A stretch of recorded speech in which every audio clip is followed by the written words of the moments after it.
What happens when a wealthy grandmother, blinded by pride and prejudice, humiliates the housekeeper's little girl in front of everyone? She thought her money gave her the right to decide who was worthy and who was not.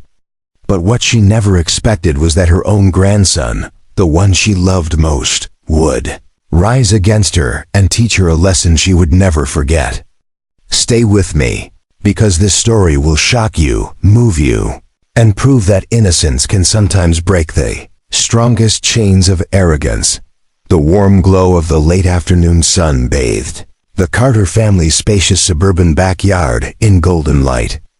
Ethan, a lively 6-year-old boy with curly brown hair, was crouched in the grass showing his toy cars to Sophie, the shy little daughter of the new housekeeper. Sophie, the same age, clutched a tiny stuffed bunny in her hand while giggling softly at Ethan's silly racing noises.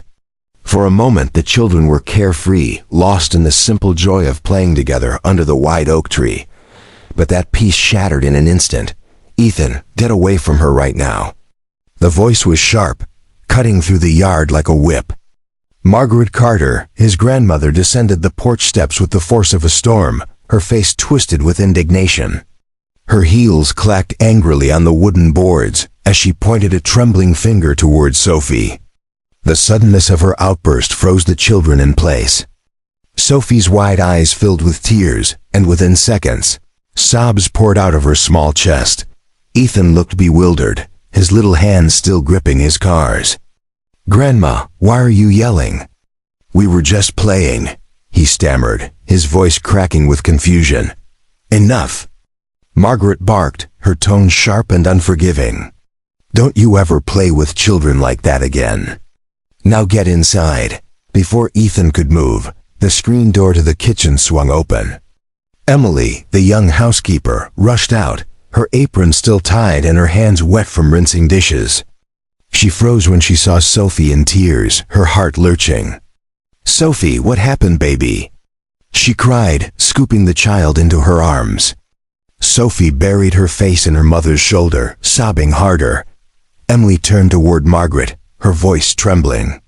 "I'm sorry, Mrs. Carter. I didn't mean for her to cause any trouble. She won't come outside again. I promise."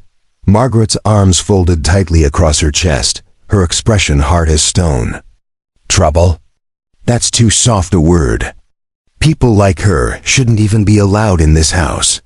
Her eyes flicked down to Sophie with a look of pure disdain that made Emily's stomach twist with humiliation. The tense air was pierced by the sound of a car engine humming to a stop. A black BMW pulled up the long driveway, sunlight flashing off its polished surface. The driver's door opened, and Daniel Carter, Margaret's son, and Ethan's father stepped out. Tall, dressed in a crisp suit, he paused as he took in the scene, his mother standing rigid with fury, Emily clutching her daughter protectively, Ethan watching with tears in his eyes. "What's happening here?" Daniel demanded, his voice low but firm as he approached. His gaze shifted between his mother and Emily, already sensing the weight of something ugly. Margaret wasted no time. "Your housekeeper brought her daughter here," she spat. "Ethan doesn't need to be mixing with children like that." Emily's cheeks flushed scarlet with shame. She clutched Sophie tighter, speaking quickly. "Mr. Carter, I only started working here 3 days ago. School's on break, and I had no one else to watch her. I promise it won't happen again. Please don't be upset." Daniel's eyes softened as he glanced at his son. Ethan tugged at his sleeve, his small face streaked with tears. "Dad, why did Grandma yell at Sophie?" "She's my friend." The innocence in his words struck Daniel like a blade. But before he could answer, Margaret leaned in close, whispering so only he could hear. "Either she learns her place, or I walk out of this house. You choose." Daniel stood motionless, caught in the storm of loyalty and morality, his jaw tightening as his mother's ultimatum hung in the air. The silence pressed heavily until he finally spoke. "Mom, let's go inside and talk." "There's nothing to talk about," Margaret snapped. "She's already trying to take advantage." Emily's heart sank. She took a step backward, clutching Sophie so tightly the little girl whimpered. "Mr. Carter," she whispered, "I'll just get my things and leave." But Daniel raised his hand, steady and commanding. "Emily, no. Take Sophie into the kitchen. Give her some juice and help her calm down." "I'll handle this." Margaret's lips curled in protest. "Daniel, please, Mom," he cut her off, guiding her toward the house with a firmness in his tone that surprised even himself. Behind them, Ethan wiped his eyes, glancing at Sophie in his mother's arms. His young heart already sensed that this was only the beginning of something much bigger. The heavy silence inside the Carter mansion pressed down like a storm cloud as Daniel guided his mother into the living room. The grand space, with its polished oak floors, tall windows, and leather sofas, seemed suddenly smaller, crowded by the unspoken tension between mother and son. Margaret sat down stiffly, her back straight, her hands gripping the armrests as though the very act of sitting was a show of control. Daniel remained standing, loosening his tie, his eyes dark with frustration. "Mom, what was that out there?" he asked, his tone calm but edged with disbelief. "They're just children." Ethan and Sophie were playing. Margaret's lips tightened, her face still flushed with indignation. "Playing? With her?" She spat the word as if it were poison. "Daniel, I've lived long enough to know how these things work. That woman, what's her name again?" "Emily, she's already trying to slip her way in. First, she brings the child, then she plays the helpless victim, and before you know it, she'll have you wrapped around her little finger." Daniel pinched the bridge of his nose, his patience tested. "Emily is a housekeeper, Mom. She cleans. That's all. She brought her daughter because she didn't have childcare." "That's not a crime." Margaret leaned forward, her voice dropping to a conspiratorial whisper. "You're blind, Daniel. Completely blind. Women like her, they see a man like you, a widower with money, with a house this big, and they start plotting. Don't be fooled. She's not here just to scrub floors." Daniel flinched at the mention of his late wife. For a moment, a shadow crossed his face. It had been nearly a year since Rebecca passed away, and he was still navigating the grief. Ethan, too, had never fully recovered. The boy's smiles were fewer, his laughter quieter until Sophie showed up. "Mom," Daniel said, his voice firm but softer now. "You saw Ethan out there. He hasn't smiled like that in months. Sophie makes him happy.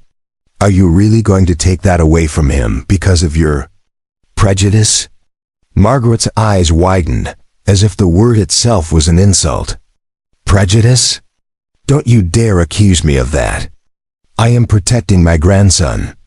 Protecting this family. Do you want a maid's daughter sitting at the same table as us?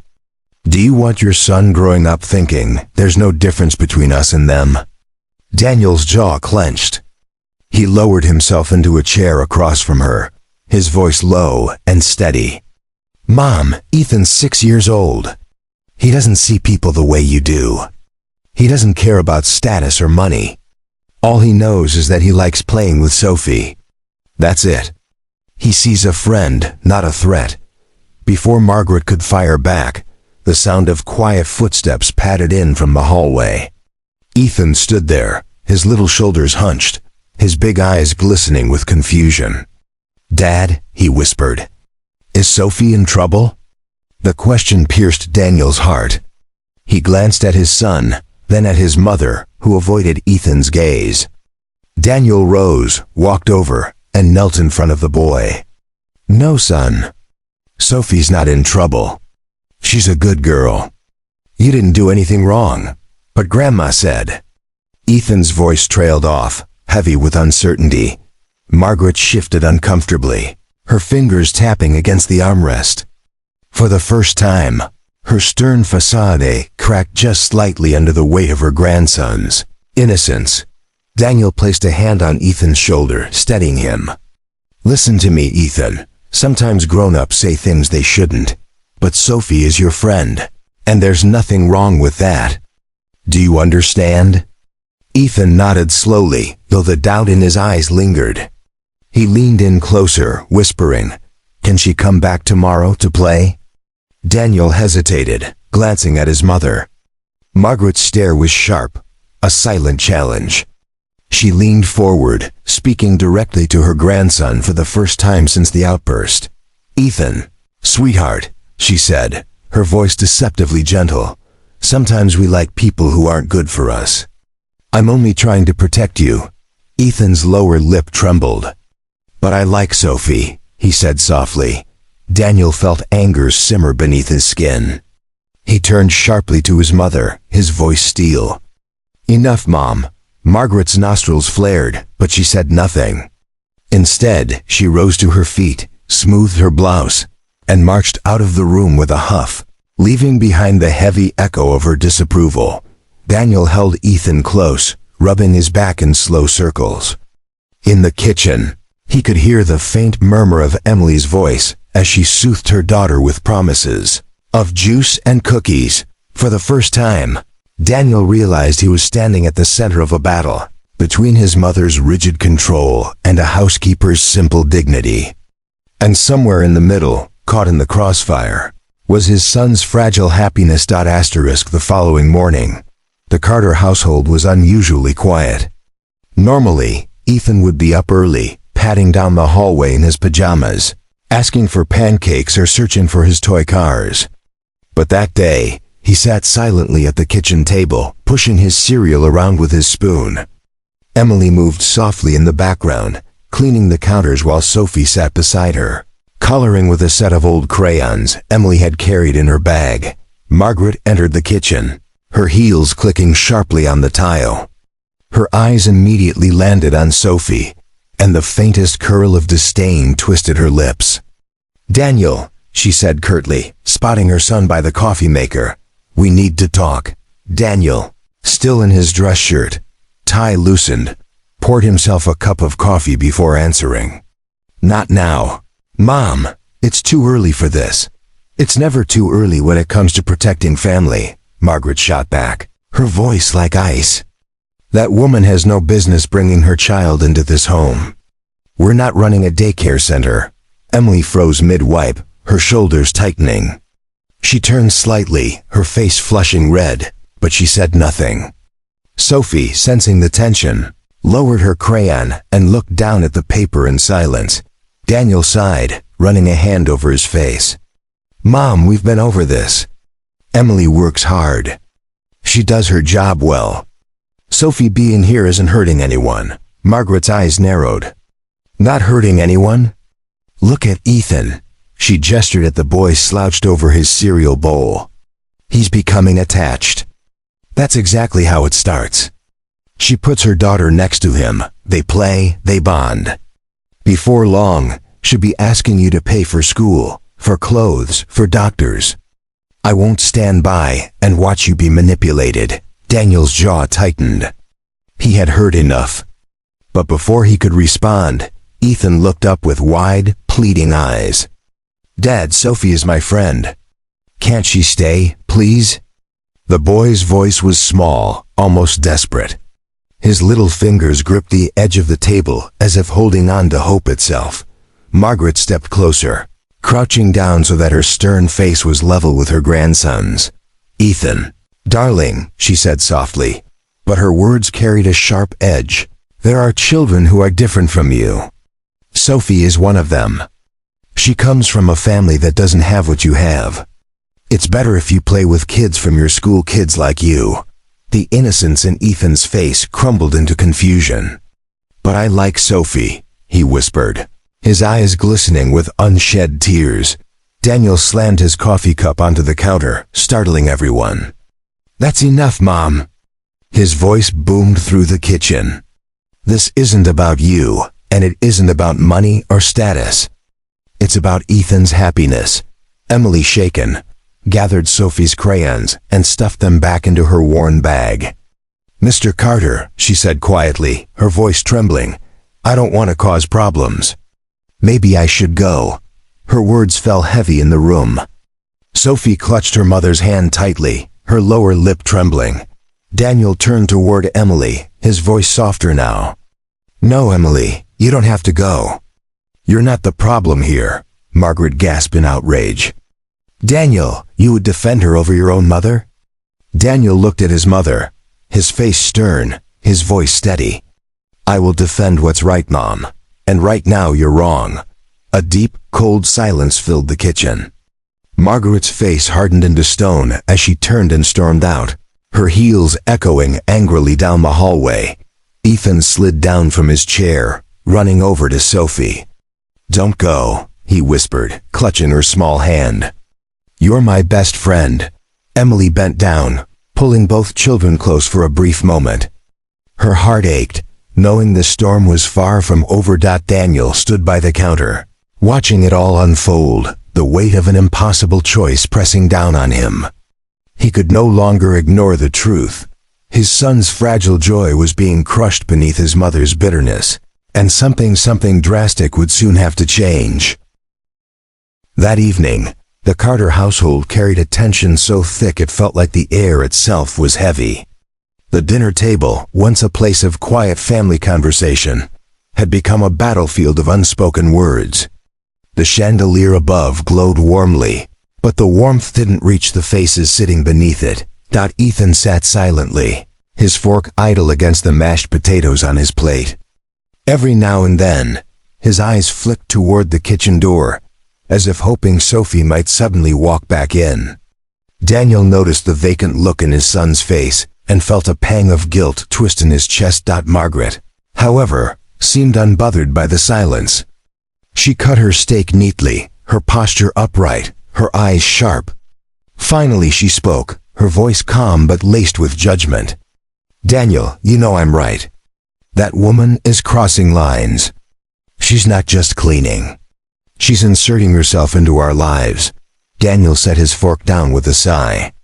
Mom, she's doing her job. She cleans this house better than anyone we've ever hired. And as for Sophie, she's a child. Ethan needs friends. He needs companionship. Since Rebecca died, at the mention of his late wife, Margaret's face softened for only a moment, then hardened again.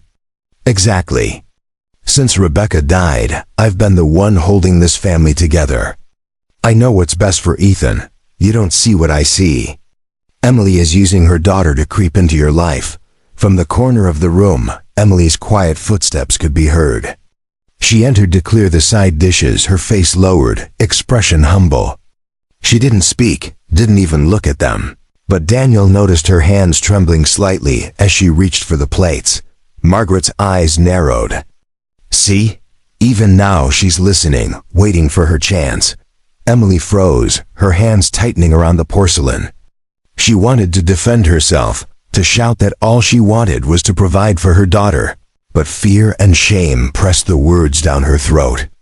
Instead, she whispered, "Excuse me," and hurried back to the kitchen. The silence that followed was deafening. Ethan suddenly pushed back his chair with a screech, startling both adults. His little fists were balled, his face red from holding back tears. "Why are you being mean to Sophie?"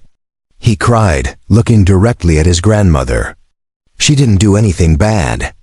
Margaret opened her mouth to reply, but Daniel quickly stood and walked over to his son. Kneeling down, he held Ethan by the shoulders. "It's okay, buddy. Nobody's mad at Sophie. Yes, Grandma is," Ethan shouted, his voice trembling. "She said Sophie is different, and she said I can't be her friend. But I want to." Daniel hugged his son tightly, feeling the boy's small frame shake in his arms. "You're allowed to choose your friends, Ethan," he murmured, his voice steady but filled with sorrow. Margaret slammed her napkin on the table, her patience gone. "Daniel, this is exactly what I was afraid of. That girl is making Ethan defy his own family. Can't you see? She's driving a wedge between us." Daniel rose slowly, his jaw set. "No, Mom, you're the one driving the wedge." For a moment, Margaret looked stunned, as if she had been slapped. Her eyes flickered between her son and grandson, both clinging to each other, united. "I won't let her manipulate you," Margaret hissed, standing abruptly. "If you won't do something about this, I will." She stormed out of the dining room, leaving behind a trail of icy silence. Daniel stood still for a long moment, his hand resting protectively on Ethan's back. In the kitchen, he could hear faint sniffles. Emily was crying quietly where she thought no one could hear. He closed his eyes, his heart torn. For the first time, Daniel realized his mother's crusade wasn't just about control. It was about fear of being replaced, fear of losing her place in his life. But that fear was tearing Ethan apart. As he held his son tighter, Daniel knew something had to give. If this battle continued, it wouldn't just break the household, it could break Ethan's fragile little heart. The next few days passed like walking on glass. The Carter house, usually filled with Ethan's chatter and the distant hum of Emily tidying rooms, now echoed with silence and tension. Ethan asked about Sophie every morning, his small voice carrying a hope that always ended in disappointment. "Dad, when is Sophie coming back?" he asked on Tuesday, tugging at Daniel's sleeve before school. Daniel knelt down, brushing his son's hair gently. "She's at her own house, buddy. But when can she come play again?" Ethan's eyes were wide, full of questions Daniel couldn't answer. "We'll see," Daniel murmured, though deep inside he knew that "we'll see" really meant not anytime soon. He saw the way. Ethan's little shoulders slumped, how the sparkle in his eyes dimmed a bit more each day. Meanwhile, Emily had changed. She no longer hummed while sweeping or told small stories while folding laundry. She moved quietly from room to room, avoiding eye contact, her voice soft and clipped whenever she was forced to answer Margaret's sharp commands. "Emily, this floor isn't shining the way it should," Margaret said one afternoon, her tone dripping with disapproval. Emily paused, her hands tightening on the mop handle. "I'll clean it again, Mrs. Carter," she replied politely, though the defeat in her voice was clear. "And these dishes? Were they even washed?" Margaret continued, inspecting a plate with unnecessary scrutiny. "I washed them. But if it's not good enough, I'll do them over." Daniel, watching from the hallway, felt heat rise in his chest. He knew Emily's work was flawless, yet nothing seemed to satisfy his mother anymore. The way Margaret stood over Emily, picking apart every detail, was less about the house and more about crushing the woman's spirit. That evening, Margaret called Daniel into his father's old study. The mahogany shelves lined with leather-bound books gave the room a solemn air. But Daniel knew this wasn't going to be a pleasant talk. "Sit down, son," Margaret said firmly, her pearl necklace glinting under the lamp. "There's something serious we need to discuss." Daniel eased into the chair across from her. "What is it now, Mom?" "It's about Emily," she said, her tone grave. "I'm missing something important, your grandmother's pearl necklace. The one Mariana loved. I left it on my dresser, and now it's gone." Daniel stiffened. He remembered the necklace clearly, an heirloom passed down through the family. "Gone? Are you sure?" "I've searched everywhere," Margaret insisted, her eyes narrowing. "And who was the last person to clean my room?" "Emily." A cold weight settled in Daniel's stomach. "Mom, don't jump to conclusions. Maybe it fell somewhere, maybe." Margaret cut him off, leaning forward. "Don't be naive, Daniel. These people always find a way. First, they creep into your life. Then, little by little, things start disappearing. I won't have a thief in this house." Daniel rubbed his temples, torn. He didn't want to believe it. Emily had never given him reason to doubt her. She was meticulous, respectful, always carrying herself with quiet dignity. And yet, the seed of suspicion had been planted. Later that evening, as Emily packed away her cleaning supplies, Daniel approached her in the hallway. His expression was hesitant, almost apologetic. "Emily, can I ask you something?" "Of course, Mr. Carter," she said, setting down the basket of rags and sprays. "My mother.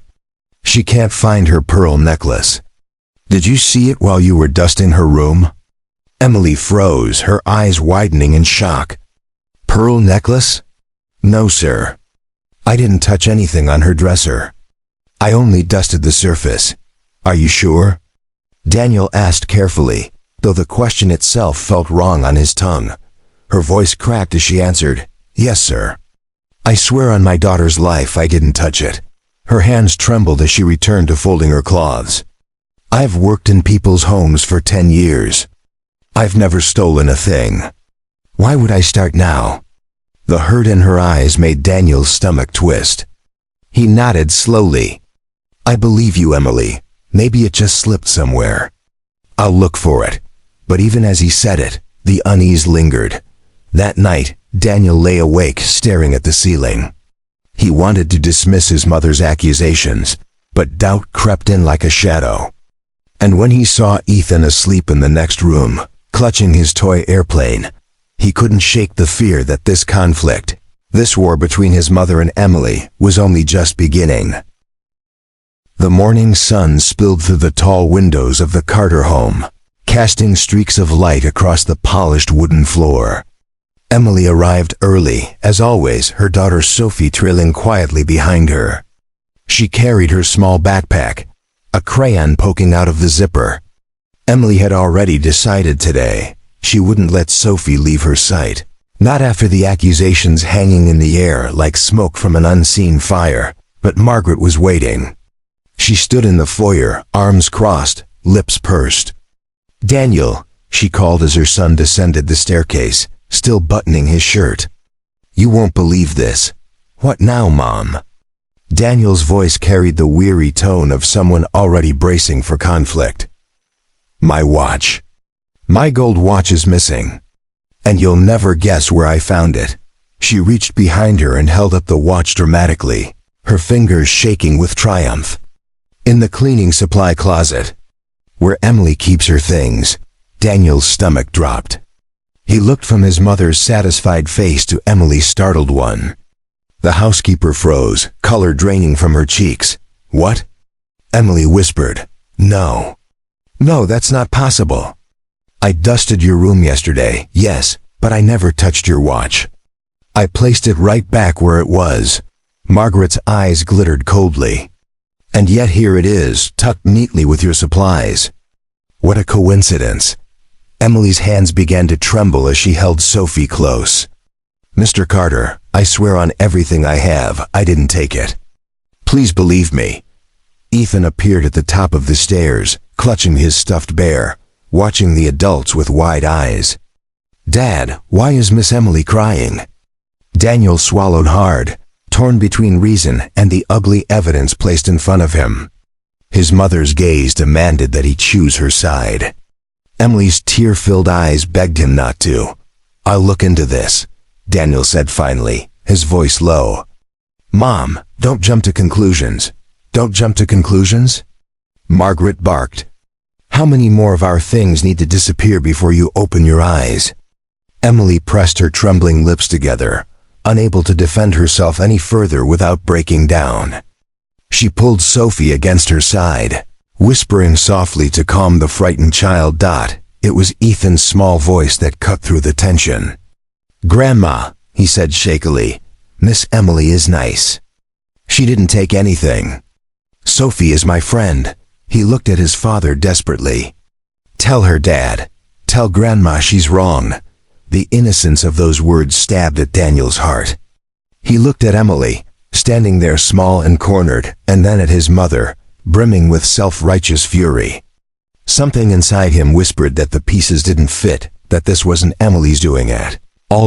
But Margaret leaned closer, hissing into his ear. "Either you deal with this woman, or I will." That night, Daniel sat alone in his office, the shadows long across the walls. He thought about the past few weeks, how the accusations had only begun after Sophie came into Ethan's life, how items always reappeared in obvious places, as if meant to be discovered. His mind replayed Emily's voice, trembling but firm. "Why would I risk my job for a trinket?" Daniel's doubts about his mother grew, heavy and dangerous.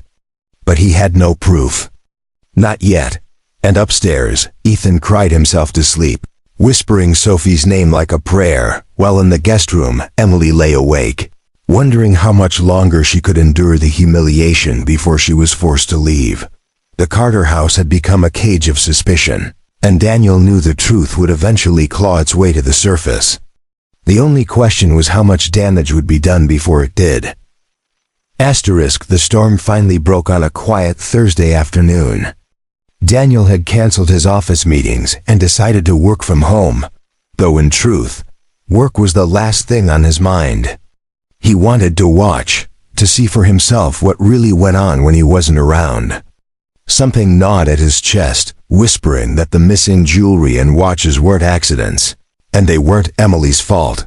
From his office, he could hear the soft hum of a vacuum upstairs, Emily's steady rhythm of cleaning. Sophie's laughter mixed faintly with Ethan's as the children played in the backyard. For a brief moment, Daniel allowed himself to breathe.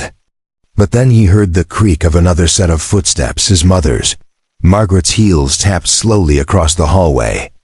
She called out, "I'll be in my room resting," but her voice held a peculiar edge. Daniel waited, tension building in his chest. Minutes passed. Then silence. Too much silence. He rose quietly from his chair, moving toward the staircase with deliberate care. Step by step, he climbed until he reached the second floor, where the hallway stretched long and dim.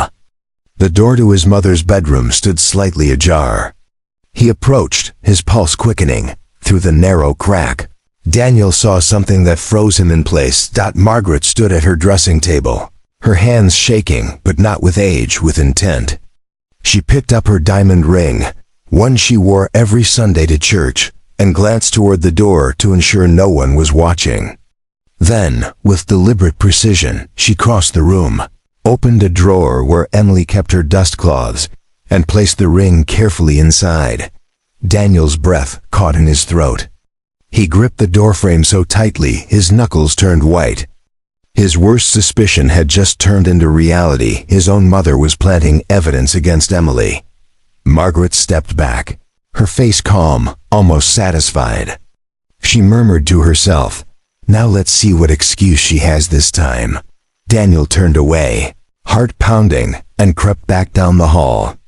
Fury boiled inside him, hot and sharp, yet mingled with sorrow. His own mother, his protector growing up, the woman who had stood beside him after his wife's death, was the architect of this cruelty. Half an hour later, Margaret descended the staircase, feigning distress. "Daniel," she called, clutching her pearls dramatically, "my diamond ring is gone. I can't find it anywhere. I know who took it." Daniel forced his face into neutrality. "Who, Mom?" "Emily, of course. She was upstairs just now. Where else could it have gone?" Emily came down from the hallway at that moment, wiping her hands nervously on her apron. "What happened?" she asked, voice cautious. Margaret's eyes burned with false righteousness. "Don't play innocent. My diamond ring is missing. And you're the only one who could have touched it." Emily's face paled, her lips parting in shock. I didn't, Mrs. Carter. I never touched your things. I would never. That's what you said about the pearls. And the watch. And now this." Margaret's voice rose, slicing the air. Ethan, hearing the shouting, ran inside with Sophie trailing behind. "Grandma, stop yelling," he cried, his little voice trembling. Daniel stepped forward, his presence commanding. His eyes locked onto his mother's, unflinching. "I know where your ring is, Mom." Margaret froze, blinking rapidly. You do?" "Yes," Daniel said firmly, his voice echoing through the hall. "Because I saw you put it in Emily's drawer yourself." The room fell into stunned silence. Emily's eyes widened in disbelief, her breath catching. Ethan clutched Sophie's hand tightly, sensing the gravity of the moment. Margaret's face drained of color. For the first time, her power faltered. "Daniel, I know," he cut her off sharply. "Don't lie to me. I watched you with my own eyes. You planted the pearls. You planted the watch. And now this. You've been trying to ruin an innocent woman." Emily covered her mouth, tears spilling freely. Ethan looked from his father to his grandmother, confused but certain of who was right. Margaret's knees buckled slightly, and she sank onto the sofa, her composure unraveling. "I was only trying to protect you," she whispered hoarsely. "Protect you from her. From people like her." Daniel's voice cracked with anger and grief. "Protect me? You've been poisoning this house with lies, Mom. You've been hurting Ethan, tormenting Emily, humiliating Sophie. You're destroying the very family you claim to protect." Emily turned away, shoulders shaking, as Sophie wrapped her tiny arms around her waist. Ethan climbed into Daniel's lap, whispering, "Dad, is Grandma the bad one?" Daniel's heart clenched. He looked at his son, then at his mother, and knew the truth was now out in the open. There was no turning back. For Margaret Carter, the mask of control had finally cracked. And for Daniel, the choice he had long avoided was now standing right in front of him. Protect his son's happiness, or protect his mother's pride. This time, he knew exactly what he had to do. Saturday afternoon, Daniel made his decision public. He had called the family together, his aunts and uncles, a few cousins, and even the neighbors who had heard the rumors Margaret spread. The living room was full, every seat taken, murmurs rippling through the air as people speculated. Margaret sat proudly on the sofa, certain her son had finally come to his senses and would rid the house of Emily. Emily arrived last, holding Sophie's small hand. She looked nervous, her eyes darting around the room as whispers rose. Sophie clung tightly to her mother's dress, frightened by the crowd. Ethan, however, ran straight to Sophie, wrapping his arms around her as if they'd been apart for years. Daniel stepped into the center of the room. His tall frame and steady eyes commanded attention. "Thank you all for coming," he began. His voice was calm but heavy, carrying the weight of the truth he was about to reveal. "I asked you here today because there have been lies spread in this family. Lies that have hurt people who didn't deserve it." Margaret straightened, a triumphant smile tugging at her lips. "That's right," she interrupted, her voice sharp. "And it's time everyone knows the kind of woman Emily really is." Daniel turned to his mother slowly, his eyes cold. "No, Mom, it's time they know the kind of woman you have been." The room fell silent. All eyes shifted from Daniel to Margaret. Her smile faltered. What are you saying?" Daniel's voice grew louder. "I'm saying my mother planted her own pearls, her own watch, and even her diamond ring in Emily's belongings. I caught her with my own eyes. She tried to frame an innocent woman. And then she went into this neighborhood, into our community, and spread lies that Emily was a thief and a manipulator." Gasps filled the room. One of the neighbors, Mrs. Green, covered her mouth. Aunt Regina shook her head in disbelief. Emily stood frozen, tears welling in her eyes, while Sophie pressed her face into her mother's side. Margaret stammered, her face pale. "Daniel, I was protecting you. I didn't want her. Protecting me?" Daniel snapped. He pointed at Ethan, who stood clutching Sophie's hand. "Look at him, Mom. You filled his head with poison. You told him Sophie wasn't good enough. You told him poor children make us poor. Do you know what that's done to him? He's sick, Mom. He's grieving his mother. And instead of helping him heal, you've made him believe his best friend is something to be ashamed of." Margaret's lips trembled. I only wanted to keep our family safe. I didn't want to lose you." Daniel's voice softened but didn't waver. "You lost me the moment you chose lies over love. This house is supposed to be a place of family, not a battlefield of prejudice. Emily has done nothing but care for us, and Sophie has given Ethan joy he hasn't felt since Rebecca died." Emily finally spoke, her voice breaking. "I never wanted trouble. I only wanted to work and give my daughter a better life. That's all." The room was heavy with silence until Aunt Regina rose, her eyes fixed on Margaret. "How could you, Margaret? To accuse an innocent woman and humiliate her child? Shame on you." Other voices joined neighbors who admitted Margaret had whispered lies to them. One by one, they turned against her. The authority Margaret once held dissolved in front of everyone's eyes. Daniel stepped closer to his mother. "You have a choice, Mom. Either you apologize to Emily, to Sophie, to Ethan, and to everyone in this room, or you leave this house. I won't let you destroy us anymore." Margaret's eyes filled with tears. For the first time in her life, she seemed small, her power gone. She looked around the room, seeing only anger and disappointment reflected back at her. Slowly, shakily, she whispered, "I'm sorry." Emily clutched Sophie tighter, tears streaming down her face. Ethan let out a shaky laugh, hugging Sophie with relief. Daniel pulled Emily and the children close, his arms wrapping around them protectively. "From now on," Daniel declared, his voice steady, "this house will be built on love and respect, not fear and lies. Family isn't about wealth or pride. It's about caring for each other, no matter where we come from." The crowd erupted in quiet agreement. Margaret sat slumped on the sofa, broken by the truth. For once, she had no power left to fight. Emily looked at Daniel, her eyes searching his face. "You really mean that?" Daniel smiled faintly, brushing a tear from her cheek. "I do. And I want you and Sophie to know you're not just employees here. You're family." Ethan cheered and pulled Sophie toward the backyard. "Come on, let's go play again under the big tree." Their laughter drifted back into the house, a sound Daniel hadn't heard in so long. For the first time in months, Daniel felt peace stir in his chest.